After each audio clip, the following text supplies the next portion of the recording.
Good morning, it's Ayya Vimala. I'm chuckling because every time I try to let in some nice fresh air by opening my patio door, it sounds like buzzsaws go off. So I'm sure there's yard work being done, and it's really loud. So I may not get to have the fresh air that I was hoping for. Good morning. I hope you're enjoying a beautiful day. I have a lot of friends who live on the Gulf of Mexico and good friends in Tampa and Pensacola, and they're waiting. I guess tonight there's the big hurricane. I think it's Sally. We're already in the S's. Is hitting New Orleans, and then it's sweeping east. So it'll also go through Mobile, Alabama, and Pensacola, and all the way, then sweeping to the East Coast. But it looks like that panhandle of Florida is going to be hit. So now we have the West Coast seems to be on fire pretty much everywhere. And if it's not on fire, the smoke is really becoming the air quality, and the smoke is a terrible problem. So this just in our country alone, samsara is really having its way with us, right? And we still have the pandemic to deal with. So I think we shouldn't complain about wearing masks when we go to the grocery store, or when we're around getting up close to people, considering the air at least that we have in the air around us here is a good quality. So send your prayers and send your good thoughts to the people in this country who are, so many people right now are homeless. We're really understanding more and more every day what the situation in the rest of the world has been like over the last few years. People on the West Coast are losing their homes and everything, and can't go to another country because nobody wants Americans right now. But hopefully we're able to take care of them, and they don't have to become refugees in another country. That's a blessing we have, and that should make us feel pretty good about this country, even if we're not feeling so good in other ways. Hopefully we can absorb and we'll take care of the people who are being left homeless because of fires and because of other natural disasters and things that we know are caused from climate change happening everywhere around the world. So, welcome to the world, right? We can't really be too surprised. Sometimes I think, wow, not another disaster. But this is the world, right? And this is the lesson. Maybe the pandemic sticking around long enough for us to really see all the opportunities to learn from it. So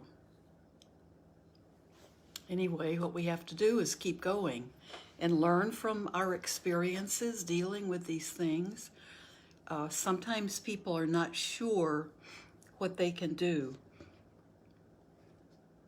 We had a wonderful first book group last night, and I'm always nervous at the beginning of a new class, and it gets better getting into it. And this is really a discussion group, so there's no reason for me to be nervous, but it was you can still join anytime, because I know other people in the group will have times when they can't come, but it's helping us all keep up with the book, and we've decided it's a pretty perfect book, welcoming the unwelcome, and that's exactly what we're doing. And Pema Chodron always nails it.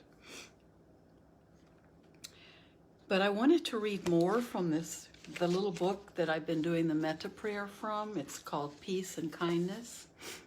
And I don't know if it's in print anywhere anymore. Maybe I can find out. I can contact and see, because I just love this book.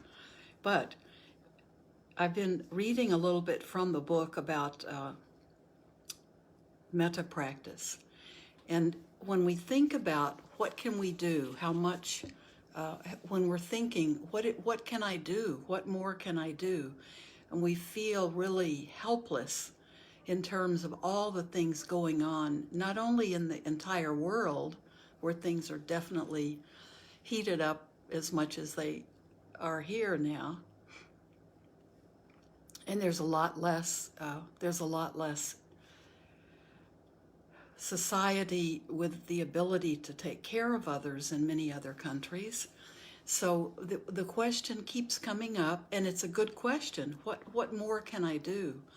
And we ask that question often. It came up last night even when we're thinking we're doing what we feel like we can do, but we feel so helpless. We ask, what more can I do? And I'd like to read more about this, reading about metta, because I think it can really help us, because sometimes there's not a lot we can do physically. We can always give money. We can always use our discernment to find the groups that we really want to help and do research to find which groups are really getting the money to the people that need it. And we can do things like that. And we can volunteer. And while some volunteer opportunities are closed right now, there's still a lot that are available. And we can go to vigils, and we can go to if there's a protest that you feel really committed to, and you feel like it can be maintained as a peaceful protest and not become reckless and dangerous. There are those avenues, but a lot of times those are doing things that just help us feel like we're doing something. And if it's putting us into a situation that can turn and become violent or aggressive or create more hostility, that's when we want to back away from it, because we don't want to get into who's right and who's wrong, and who's stronger, who's meaner, who's more aggressive than who. But I want to read some of this to you. Everything I read in this book is good. I'm gonna pick up a little bit after where I read on Sunday, but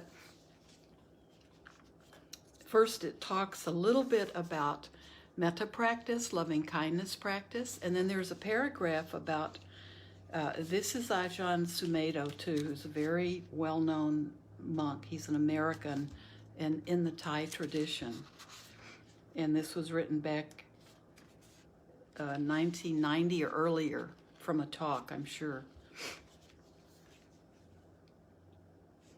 So let me read more. We talked about metta yesterday, and I'd like to talk. This will give us some ideas, the reason I'm choosing this specifically for today. So there's some answers to the "so how can we help" question. But there are two paragraphs that are very interesting about Buddhist thinking, and it will help you understand where we're coming from on some things. At first, metta, which is loving kindness, at first metta needs to be something we radiate to ourselves, willing good to this being here, because this creature is the most significant one for us. Maybe we'd rather have metta for our mothers or for some inspiring figure. It's easier sometimes to send goodwill to some wonderful person or to masses of people like Ethiopians or 1 billion Chinese. But we have to admit that in this lifetime, This being is the most significant being for ourselves. This is the being that was born, that we are with all the time. So we admit that. It's not a selfish practice, metta for oneself. It's not for selfish gain. It's just the willingness to respect and to learn how to live in the right way with these conditions. Okay, people often say, but thinking about myself first is selfish. So it's not a selfish practice, metta for oneself. It's not for selfish gain. It's just the willingness to respect and to learn how to live in the right way with these conditions. So that's our experience with this body, with this self, with this being. How to live in the world with respect and to learn how to live in the right way with these conditions. Metta has no limits. First, it's directed towards oneself, and then it radiates outward to all beings. And so we can visualize in our minds our parents, our teachers, the rulers of the country, friends, enemies, the sun and moon, the seen and the unseen. It has no limits. Anything you can imagine, all the unfortunate beings in the world, the miserable, unwanted, unloved beings, the beautiful, lovable beings, the animal kingdom, the fish in the ocean, the birds in the sky, the heavenly beings, and the devils. Using these terms is a way of expanding our consciousness to where the thoughts can't reach. So let me read that sentence again too. Using these terms is a way of expanding our consciousness to where the thoughts can't reach. The Buddhist cosmology really takes thought to its limits in extremes, from the highest formless realm of neither perception nor non-perception to the lowest, most miserable, painful realm of hell. And that's about where your ability to perceive stops.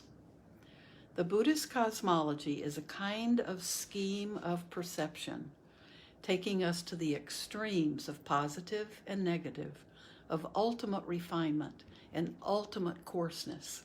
And because metta is using our ability to radiate thoughts of goodwill, then of course thoughts are what we're using. We're thinking of, for example, the animal kingdom, of animals like cats and dogs, budgies and horses, the animals that we don't eat, but that we love. We don't eat cats, do we? We wouldn't eat our favorite horse. It would be unthinkable. So it's very easy to have metta for animals we love. Cats and dogs are easier to like than people. Some people prefer cats to people. Then there are the animals that we eat and that we exploit, like sheep and cattle, goats and chickens. Just think of battery chickens, thousands of wretched hens caught in hell, unmitigated memory for their lifetime. But then these chickens are providing eggs, so we eat their eggs. And then there are sheep. We eat their meat and we use their wool, and the cow's milk and pigs. All these are animals that we use just for survival in the human community. So metta for them, they give a lot to us, don't they? But how many people really think of thanking them for it, of sending goodwill to them and expressing gratitude for all the good things we get and the benefits we have from these animals? Gratitude is a beautiful quality to have in our mind, to really bring into consciousness what a benefit these animals are to us and how little we ever fully recognize or do anything for them. Well, we could get a kind of rebellious revolutionary impulse and go over some night, raid the battery houses in the nearby farm, and let all the hens out. Free them, liberate them. That's it. That's real metta. But all those poor wretched creatures wouldn't know what to do. They'd die if you just let them out. So it might be a seemingly kind act, this idea of liberating them, but those chickens are not ready for freedom because they wouldn't know how to survive. They would just be terrified and lost. But we can reflect and send goodwill to them. Nobody can stop us from doing that. And we can develop a way of life so that eventually this sort of unkind, exploitative activity will lessen. The more we are aware and compassionate, the more we realize there are all kinds of ways and means of letting go of those kinds of exploitative activities and unnecessary cruelty. Here in Britain, we can reflect that this country allows us to live as Buddhist. It's a benevolent country. Even though we might have a lot of views and opinions about it, on the negative side, overall it's all right. There's nothing terribly wrong with it, even if it's not perfect. I think we can say that about America too. So now here we get into the political part, and I'm really glad this was written in 1990 because we can talk about people where in England in 1990 or before, and but we can reflect, wherever we do live, we can reflect on our own situation politically. So I'm just going to read about one paragraph. But now we're no longer looking at it critically. So that's about our country. We're not saying what's wrong with Mrs. Thatcher and the Conservative Party or British politics or the social problems of the country, the economics and all that, because that's endlessly complicated. Of any country whatsoever will take you to despair because they're just endless. But an overall reflection isn't denying what's wrong or the faults and flaws in the system. The government here tends toward being benevolent, and the majority of people would rather have goodwill for each other. They'd rather be fair to each other. They want justice and fairness, mercy. Whether they actually feel like that all the time under every situation is something else. But that's the general idea of the population as far as I can tell. So how can we help the government of this country? Now this is the part I really want you to think about. It's written in 1990, but I think it's so appropriate today. How can we help the government of this country or our country? Metta is something we can spread every day, sending goodwill to the government, to Mrs. Thatcher, to the members of Parliament, House of Commons, House of Lords, willing good to them, so that as we approach each other with goodwill, then all the fears and anxieties and threats diminish. If we just look at Mrs. Thatcher with a critical eye and hate her because she doesn't agree with our views and want to get rid of her and complain, then of course she reacts very strongly to that kind of treatment. Just as if I criticize you and pick away at you all the time, then what happens? You dig in your heels and become more stubborn. Unless you're really mindful, you become more difficult. Because even if I'm right about it, even if you are doing things wrong, if I'm always on your back, nagging away with you, it's not providing you with any kind of opportunity to rise up to a situation.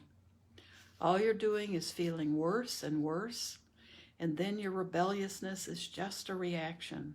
So you might do even worse things just to spite me. This tendency to dwell endlessly on what's wrong and blame others creates the very conditions for the increasing of misery.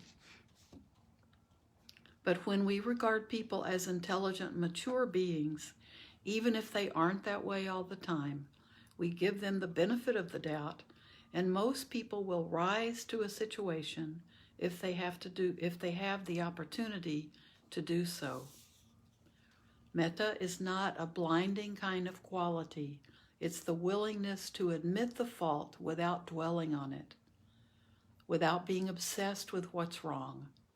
Like metta for yourself, if it doesn't mean that you say, I'm all right, It doesn't mean that you say, I'm all right and I'm perfect and there's nothing wrong. It means that you are quite willing to admit weaknesses, faults within your experience of life without making that into anything. It's a clarity. The mind is clear, radiant, bright, and reflective, rather than just a pink cloud that we blot out every ugly thing with. That's not metta.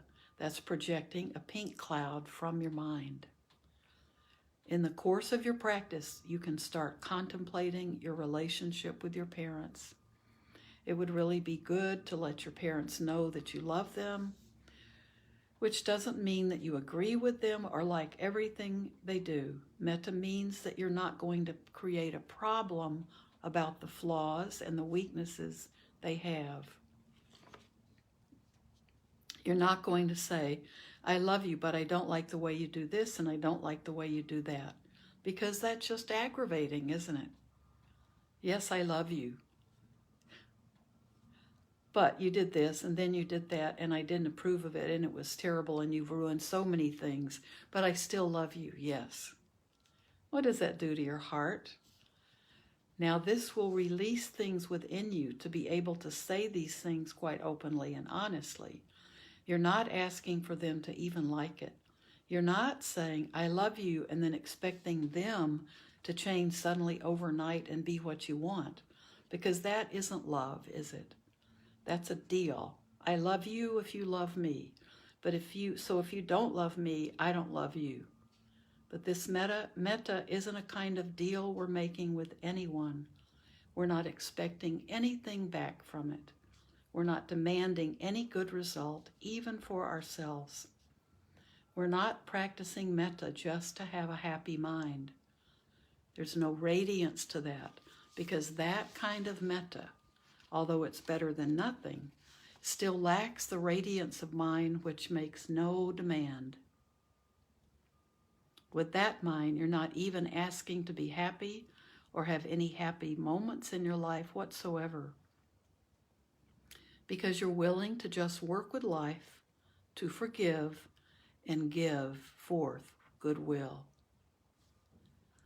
When we relate to each other like this, it has a good effect on our minds, but that's not what we're doing it for. It's worth doing it in its own right, just as it is. If we're doing it for a good result, it will be disappointing, because immediately selfish thoughts come in, and that's not a good result. There will always be some form of suffering or dukkha. We become discontented about it. Well, I've been sending goodwill to that person for years now, and they still hate me. Haven't got anything out of it. Better stop. Then our goodwill is being sent with the idea of gaining something, of demand, expecting they will appreciate it. That's why it's important to understand the nature of the mind so that you begin to see the problem of selfish view, sakyaditi. That is going to put a damper on every experience. It's always going to spoil every moment of your life as long as you're deluded in this way. You could be with the Buddha himself, and yet with that selfish view, sakyaditi, you wouldn't even know it. You'd still be wretched. If Gautama Buddha came on here right now and sat down, came in here, and you were filled with selfish view, you'd be saying, Venerable Sir, why aren't there any Buddhas around? So, it's beautiful reading, and I think it helps us think about how can we help our government? How can we help the economy? How can we help the political situation? It seems like a cop-out, but it's practicing metta towards those people and trying to create some open pathways there in terms of their feeling bombarded and defensive and our feelings of anger building up because things aren't going the way we'd like them to go. It's all practicing metta is what we need to be doing during this difficult time. And it really is helping us because it's helping us develop a different way of approaching and a different way of doing. So I think this is just worded, this is so lovely. And I think there's a lot we can get out of it. So let's just take a few minutes. I've read the time away, but I really think this is a beautiful writing. And Ajahn Sumedho is definitely a wise, wonderful teacher. And of course, he was 30 years younger too. So let's sit just for a few minutes because I know our time is about up, or it's already up. But then we can, if you can begin to sit and you're comfortable, just continue sitting even after I have to leave. And let your day be beautiful. Practice metta. So when we're thinking about things like hurricanes and fires, we know that our first concern is usually the people and the people getting out safe. But I know how many of you are so concerned about the animals and of course the forest, but the animals, just the animals who are, those are their homes, and where do they go and how do they escape? We all, I know so many people are just overcome with that sadness. Now we have hurricanes coming with Sally, and the winds are going to be they're very dangerous winds coming. So that's coming sometime later tonight. And there will be all kinds of animal life that will be lost. I often think about animals that are out in a field somewhere. Their owners, they may not be able to get to them or provide shelter for them. And I know there are rescue groups and people trying to help people evacuate their horses and their other domestic animals. But this is what we can all be doing today in the next few days. Actually, every day, right? There isn't a day when we don't have this to deal with somewhere. And sending metta to those creatures who are we're not even aware of all of the creatures who will be affected by the fires, the hurricanes, the floods, all the situations in the world. And so metta is a way we can deal with it for ourselves, but it's so good to really feel that energy from you, that your good thoughts also make a difference. So keep that in your heart as well. It makes a difference, but we never can demand a reckoning with it, right? We can never say, okay, tell me who was helped by the metta that I practice, and tell me how far its effects went, and give me a list, give me a chart. So it's a beautiful practice, and it's beautiful for us to do, and it's beautiful to be put out into the world, because it's a different kind of energy. It's not energy like anger or delusion or greed, and it's not a desiring, give me kind of energy. So practice metta all the time. And these days, that's one of the really good, wonderful lessons that we're really learning. Practice it all the time. Practice it when you are, when you're taking a walk, when you're buying groceries, when you're around other people. Just practice it all the time, and let it become a habit for you. I was laughing with a neighbor. We were wondering if not doing the dishes, that wanting to sit and meditate was a good excuse for not doing the dishes that were piling up. And she said, well, I wonder what a good meditation is, for what kind of practice we can do washing dishes. I said, well, we can do metta practice. And, Thich Nhat Hanh has written a lot about that. With every dish we wash, we can be sending metta. With everything we clean, we can be sending metta. So Doesn't matter what we're doing. So let's sit. We'll sit for a few minutes. Have a beautiful day. And find joy in your day. We're trying to develop a joyful mind as well. And someone mentioned there's a Pema Chodron book, Creating a Joyful Mind. Okay.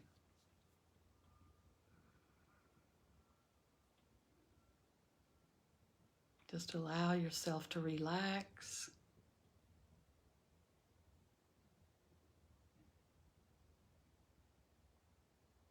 Observe your body breathing.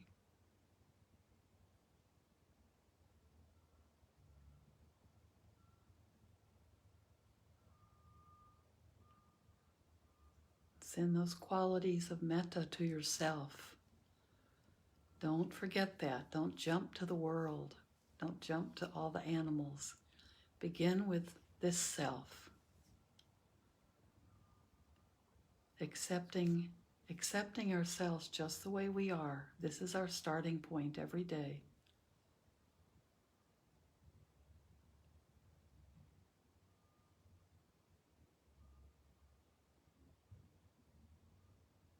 May I be well.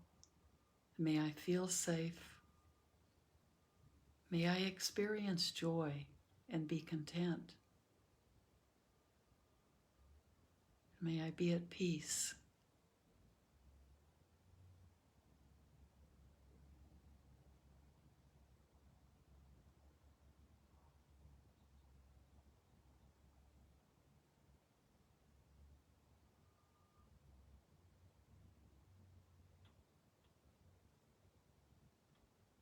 Now extend your thoughts out. Think of your loved ones. And think of your mother and father, whether they're alive or whether they've already died.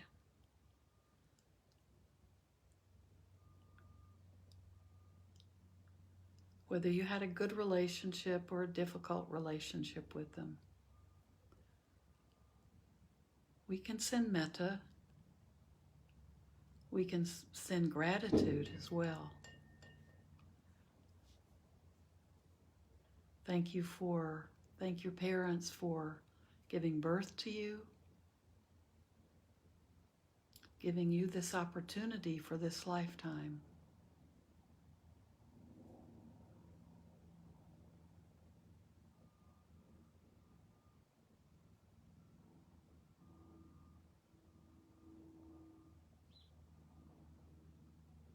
May my parents be well.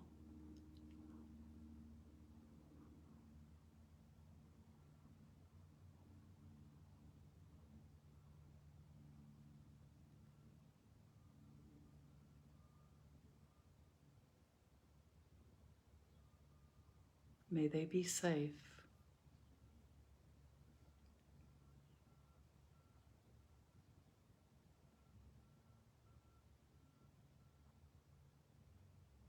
Now think of your other family members.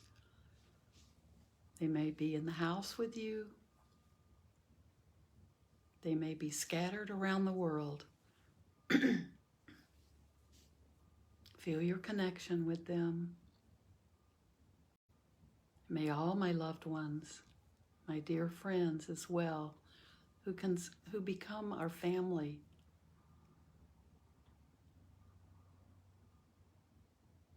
may all of my loved ones be well. May they feel safe. May each one be free from fear and worry and anxiety. May they all experience joy, even little tiny bites of it in the course of their day.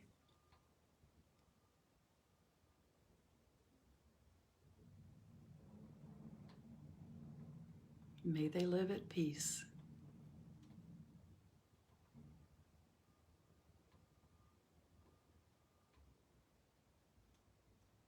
Now we can think of all of the animals, all of the creatures, the animals that we live with, who live in our homes, the animals that live in our neighborhoods, the animals that are domesticated and we use for their labor or for the food they provide.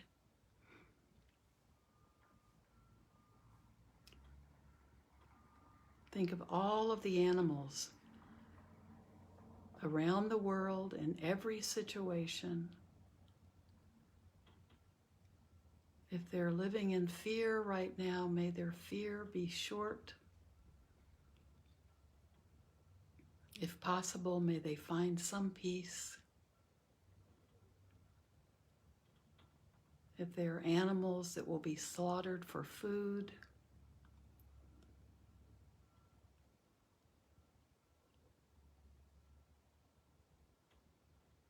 may their suffering be short.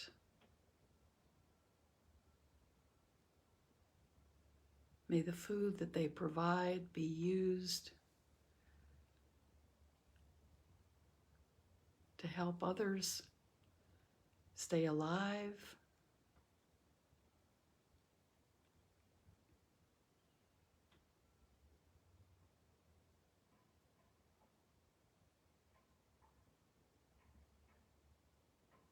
May animals in the forest be safe.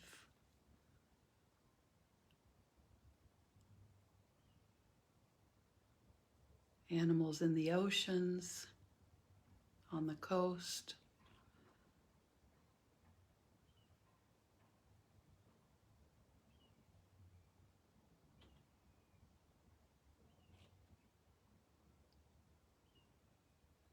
May those who own animals take proper care of them, recognizing how defenseless and how at their mercy these animals are.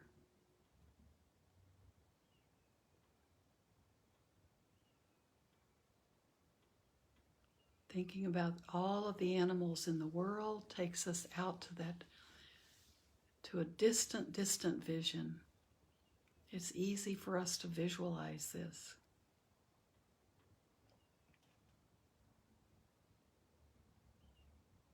And to even visualize the amount of suffering that animals go through.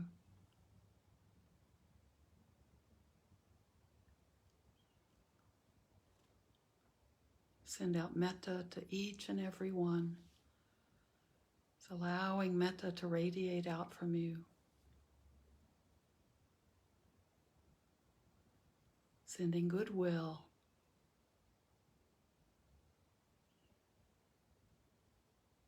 Hoping for peace, for a peaceful mind.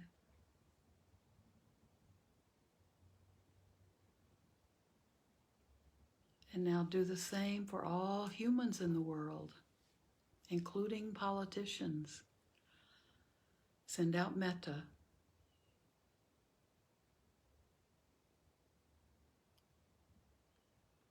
Send out goodwill. If we send out the opposite, if we send out the opposite of kindness, the opposite of goodwill, we're not helping.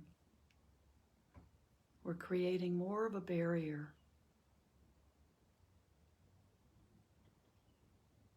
Send out goodwill, hoping that people do their jobs properly, that they look out for the benefit of the most, for the common good, not for their own specific individual good.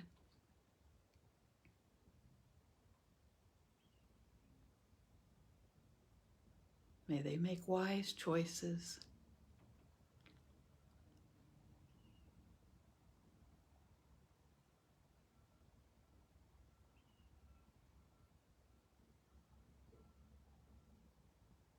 Then just allow your thoughts to go out endlessly, being able to get a view of this world from a great distance, looking out into the universe as well.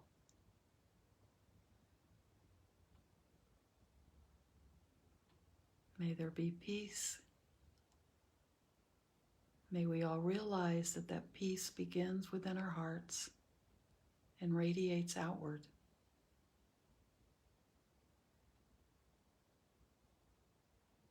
May peace be with you all. Thank you so much for being part of my practice. Have a beautiful day.